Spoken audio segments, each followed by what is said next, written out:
Sir सवाल ये है कि जिन बिजनेस फैमिलीज में सिर्फ बेटियां हैं आज के ज़माने में 2025 में, वहाँ फैमिली पेट्रियार्क की मेंटालिटी अलग होती है। क्या हो रहा है, रियलिटी क्या है भारत में? देखो बिल्कुल अलग है। अगर आपका एक बेटा एक बेटी है उससे कंपेयर करते हैं तो बड़ा क्लियर है, बेटी की शादी में लगा दिया, सारा कुछ बिजनेस बेटे को जाएगा। ये आज भी होता है। आज भी ऐसे ही है। इसीलिए मैं हमेशा बोलता हूँ, आपने तो ये सोच लिया कि यार बेटी को शादी में जो देना था दे दिया, 5 साल बाद वो उठ के आ गई, लॉ तो कहता है उसका 50% है, तो लड़ाई आप लगवा रहे हो तो क्लैरिफाई कर दो। लेकिन आपका क्वेश्चन अलग है। अगर 2 बेटियां हैं, उसमें 2 तरीके की जो बिजनेस ओनर्स हितों से मैं बात करता हूँ। एक बोलते हैं भाई ऐसा है, दोनों बेटियां हैं, एक बेटी बिजनेस में इंटरेस्टेड है, एक नहीं है, लेकिन शेयर ऑफ द बिजनेस दोनों को बराबर दूंगा। दूसरी वाली इज अ म्यूजिशियन, दूसरी वाली इज अ टीचर, दूसरी वाली is doing research in America, share दोनों को बराबर मिलेगा। अब आ जाती है बात चलाने की। कुछ लोग कहते हैं मैं सन इन लॉ को इन्वॉल्व कर लूँगा, I have no problem, but काफ़ी बिजनेस फैमिलीज खासकर हमारी कम्युनिटी की वो कहती है ना भाई, सन इन लॉ अपना काम करेगा, बेटी अपना करेगी, गवर्नेंस मैकेनिज्म लगा दूंगा, इन लॉज को नहीं घुसने दूंगा बिजनेस में। बड़ा क्लियर है। सो व्यू बड़ा क्लियर है उनका कि अगर बेटियां हैं उनको शेयर दिया जाएगा और वो बिजनेस को चलाएं, चाहे एक चलाए चाहे 2 चलाएं, और दोनों बेटियों को बराबर मिलेगा। तो एथिकल और लीगल एंगल ये है कि एग्जैक्ट करेक्ट बंटवारा होना चाहिए। चाहे लड़के लड़की, अगर 2 लड़के हैं और 1 लड़की है तो 1/3 है, एक लड़का एक लड़की है तो 50-50 है। और अगर नहीं करना ऐसा, देखिए मैं ये कह रहा हूँ, लॉ कुछ कहता है लेकिन कुछ नॉर्म बने हुए हैं हमारे कल्चर में एक है कि यार अब एक घर में, जैसे एग्जांपल है, मेरे फादर का एक पूरा घर है, पूरी बिल्डिंग है, और वो कमर्शियल हो गई। अब माँ बाप तो मेरे साथ ही रह रहे हैं ना, तो बेटी कहाँ से आएगी, उसको तो दे दिया मैंने, तो मेरे नाम पे ही होगी ना। मैं एक घर का एग्जांपल दे रहा हूँ, ऐसी बिजनेस का बेटा संभाल रहा है ना, उसकी तो शादी हो गई। पर मैं ये कह रहा हूँ, लॉ जब से चेंज हुआ है, और मैं हर एक बिजनेस फैमिली से, बिकॉज इस कोर्स में भी अदरवाइज कंसल्टिंग में से सबसे पहले मैं पूछता हूँ भाई ऐसा है, विचार बनाया कि नहीं सोचा नहीं इसके बारे में। क्यों नहीं सोचा भाई? सोचो, डिस्कस करो, डॉक्यूमेंट करो और कन्वे करो कि ये प्लान है, बेटी को नहीं दूंगा, या 50% नहीं दूंगा, 25% दे दूंगा क्योंकि बेटा चला रहा है। It has to be fair and equitable. देखिए एक वर्ड है इक्वल और इक्विटेबल, इक्वल की बात नहीं हो रही है, it has to be equitable, means it has to be fair, it has to be based on some formula और some method, it can't be arbitrary. ये बहुत ज़रूरी है लड़कियों के मामले में, क्लैरिटी होनी चाहिए। अगर बाई चांस आपके मन में ऐसा है सबकॉन्शियस माइंड में कि बेटी को 50% नहीं देना, तो ये क्लियर होना चाहिए क्यों नहीं देना।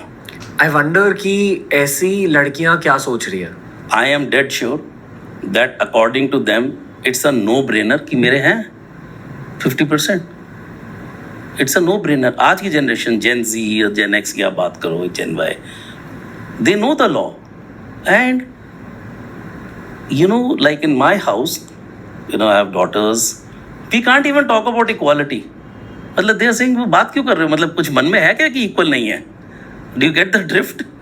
ये क्वेश्चन ही क्यों है कि बराबर है? Of course बराबर है। So I am sure, so this is a very important thing Ranveer, कि पेरेंट शायद सोच रहे हैं अरे नो ब्रेनर है, बट बेटे का है, और बेटी का सोच रही है नो ब्रेनर है, 50% मेरा है। कितना बड़ा रिफ्ट है, और आप बीज बो रहे हो किसके?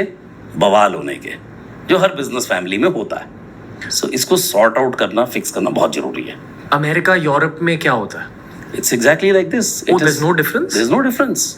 The inheritance is same for the children, but it's driven by your will.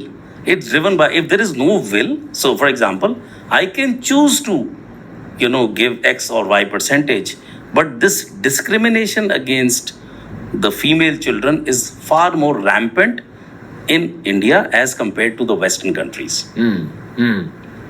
बदलेगा ये? बिल्कुल बदलेगा।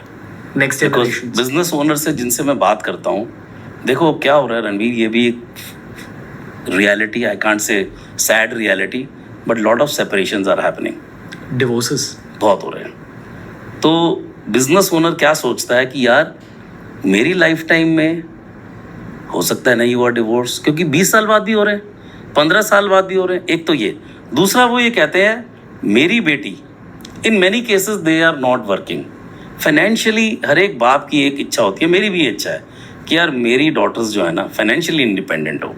अगर किसी फैमिली में वो रह रही हैं, इसलिए नहीं रह रही कि उनका रोजी रोटी, वो चॉइस से रह रही हैं, प्यार के लिए रह रही हैं, फैमिली के लिए रह रही हैं। सो इसीलिए to answer your question, increasingly I am seeing the fathers also thinking नहीं यार, जैसे पहले तो जीरो था ना, शादी कर दी तो सब बेटे का 100%।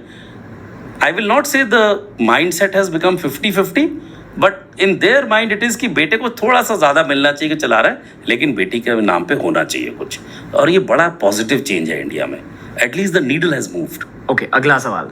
स्पेशली अगर हम कैलकाटा की बात करें तो बहुत सारे ऐसे बिजनेस फैमिलीज हैं जो 5-6 जनरेशन से अपने बिजनेसेस को ग्रो कर रहे हैं। बिल्कुल। उन सारे फैमिलीज में कॉमनैलिटी क्या है? तो देखो क्या है उसमें, क्या किया लोगों ने, या तो साथ रहो या अलग हो जाओ, बीच में मत लटके रहो। सो मैं एग्जांपल देता हूँ, भाइयों की जमरी है, प्यार है, सेक्रीफाइस कर दोगे, साथ रहो। झगड़ा हो रहा है, फादर कहेगा बेटा अलग हो जाओ। मतलब हर जनरेशन के साथ ये गेम किया जाता है। हर जनरेशन के साथ अलग। So if you see same brand name के, मेरे दादाजी के भाई के बेटों का भी ये ब्रांड है, मेरे दादाजी के उस वाले फैक्शन का भी ये ब्रांड है। So they may not have change the brand name, but they have divided the business over such a period of time. हमको लगता है वो एक फैमिली है, but there are various factions of the family, because they understood, they had the vision कि साथ रहोगे तो बर्तन बजेंगे, तो भैया इनको सेपरेट आउट कर दो, कोई लड़ाई नहीं हो। Option 1। Option 2, in rare cases, so suppose there are 4 factions of the family, तो हो सकता है 4 पार्ट नहीं हो, 2 इकट्ठे जिनमें प्यार है वो साथ हैं और 2 फैक्शन अलग हैं।